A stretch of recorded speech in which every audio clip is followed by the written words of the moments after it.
How are we going to solve this then? I think the solution is right out there.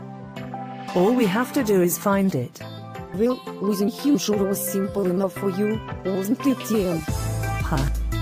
I'll prove it to you. Can we please focus on the issue at hand? How do we find Mr. H back?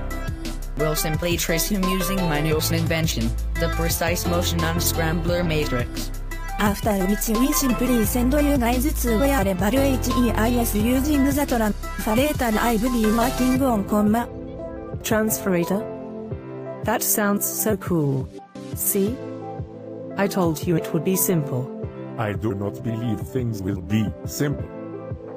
For one thing, we will have to adapt to our surroundings so we blend in flawlessly.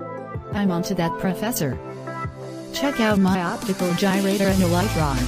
Super cool. Huh?